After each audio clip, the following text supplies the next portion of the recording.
இயேசுவின் எனதருமை சகோதர சகோதரிகளே, இந்த 13வது அதிகாரமானது ஆண்டவர் மோசேயிடம், இதோ கானான் நாட்டை உளவு பார்க்க ஒவ்வொரு குலத்திலிருந்து ஒருவனை நீ தேர்ந்தெடுத்து அந்த இடத்திற்கு அனுப்பு.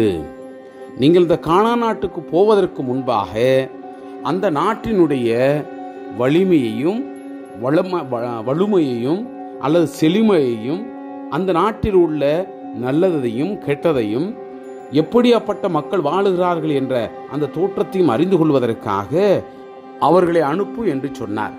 அதன்படியே மோசேயும் அவர்களை தேர்ந்தெடுத்து அனுப்பினார். இவர்கள் 40 நாட்கள் அந்த கானான் நாடு பகுதியில் உள்ள ஒவ்வொரு நாடுகளையும் ஊர்களையும் சுற்றி பார்த்து, அங்கிருந்து சில கனிகளையும் பழங்களையும் அங்கிருந்து பறித்து வந்து மோசேயிடமும் கூட்டமைப்பினுடைய அந்த தலைவர்களிடமும் மக்களிடமும் அதனுடைய தோற்றத்தை எடுத்து வைக்கிறார்கள். பல விஷயங்கள் அங்கு தவறாக இருக்கிறது. இருந்தாலும் மோசே சொல்லுகிறார், நாம் அதை ஈஸியாக கைப்பற்றலாம் என்று. ஆனால் சென்றவர்கள் ஒரு பயத்தோடு அவருடைய தோற்றத்தை விவரித்து வைப்பதைத்தான் இந்த அதிகாரத்தில் நாம் பார்க்கிறோம். என் அன்பு சகோதரமே, இந்த இடத்திலும் இவர்கள் உளவு பார்க்க எடுத்துக்கொண்ட நேரமானது 40 நாட்கள். அதாவது முழுமையாக அதை பார்த்து வந்தோம் என்பதை விவரிப்பதற்காக நாமும் நம்முடைய வாழ்க்கையில இதோ இதை உள்வாங்கியவர்களாக நம்மை புரிந்து கொண்டு அறிந்து கொண்டு எந்த சூழலையும் நாம் செயல்படணும், சும்மா போய் யதார்த்தமா எந்த செயலையும் நாம் முன்னெடுக்க கூடாது என்ற மனநிலையோடு இந்த அதிகாரத்திற்கு நாம் செவி மடுப்போம். ஆண்டவர் மோசேயிடம், இஸ்ரேல் மக்களுக்கு நான் கொடுக்கும் கானான் நாட்டை உளவு பார்க்க ஆட்களை அனுப்பு. மூதாதையர் குலம் ஒவ்வொன்றிலிருந்தும் அவர்களுள் தலைவனாய் இருக்கும் ஒருவனை நீ அனுப்ப வேண்டும் என்றார். ஆண்டவர் கட்டளைப்படியே மோசே அவர்களை பாரான் பாலை நிலத்திலிருந்து அனுப்பினார். அந்த ஆட்கள் அனைவரும் இஸ்ரேல் மக்களின் தலைவர்களாக இருந்தவர்கள்.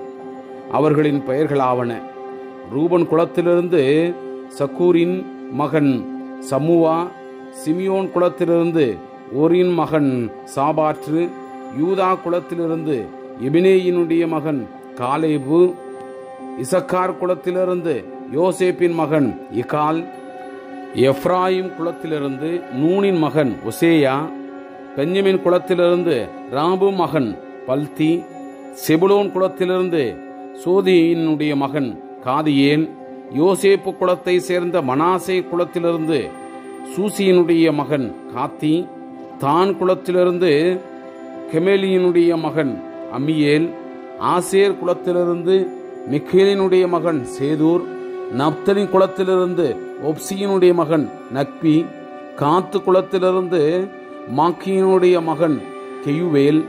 நாட்டை உளவு பார்க்க மோசே அனுப்பிய ஆட்களினுடைய பெயர்கள் இவையே. மோசே நூனின் மகன் ஓசேயாவை யோசுவா என்று பெயரிட்டு அழைத்தார். கானான் நாட்டை உளவு பார்க்கும்படி மோசே அவர்களை அனுப்பினார். அவர்களிடம், நீங்கள் நெகேபுக்கு சென்று அதற்கு அப்பால் மலை நாட்டுக்கு போங்கள். அந்த நாடு எப்படி இருக்கிறது? அங்கு வாழும் மக்கள் வலிமையுள்ளவர்களா, வலிமையற்றவரா? அவர்கள் பலரா, சிலரா? அவர்கள் குடியிருக்கும் நாடு வளமையானதா, வளமையற்றதா? அவர்கள் தங்கியிருக்கும் நகர்கள் பாளையங்களா, கோட்டைகளா? அந்த நாடு செல்வம் மிக்கதா, ஏழ்மையானதா?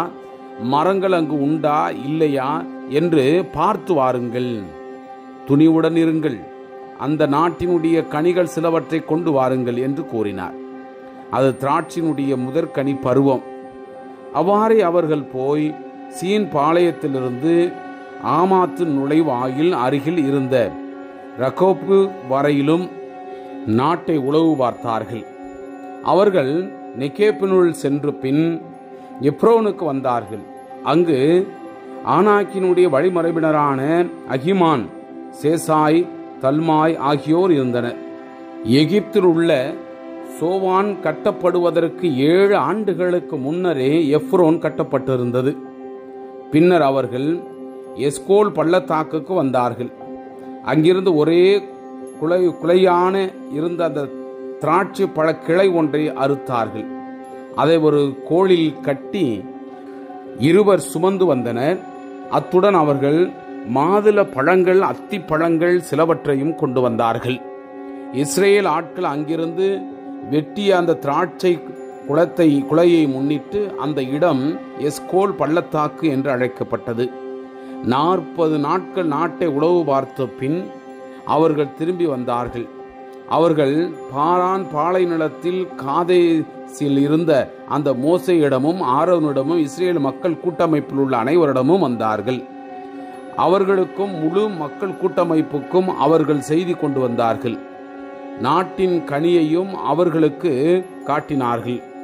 அவர்கள் மோசேயிடம் கூறியது, நீர் எங்களை அனுப்பிய நாட்டுக்கு நாங்கள் சென்று வந்தோம். அதில் பாலும் தேனும் வழிந்தோடுகிறது. இதுவே அதன் கனி. ஆயினும் அந்நாட்டில் வாழும் மக்கள் வலியவர்கள். நகர்கள் அரண் சூழ்ந்தவை, மிக பெரியவை. அத்துடன் ஆனாக்கினுடைய வழிமரபினரையும் நாங்கள் அங்கு கண்டோம். அமலேக்கியர் நெகேபு நாட்டில் வாழ்கின்றனர். இத்தியர், எபூசியர், எமோரியர் ஆகியோர் மலை நாட்டில் வாழ்கின்றனர். கானானியர் கடல் அருகிலும் யோர்தானை ஒட்டியும் வாழ்கின்றனர். காலேபு மோசே முன் மக்களை உடனே அமைதிப்படுத்தி, நாம் உடனடியாக போய் நாட்டை பிடித்துக் கொள்வோம், ஏனெனில் நாம் அதை எளிதில் வென்றுவிட முடியும் என்றார். ஆனால் அவருடன் சென்றிருந்த ஆட்கள், நாம் அம்மக்களுக்கு எதிராக போக முடியாது, ஏனெனில் அவர்கள் நம்மிலும் வலிமை மிக்கவர்கள் என்றார்கள்.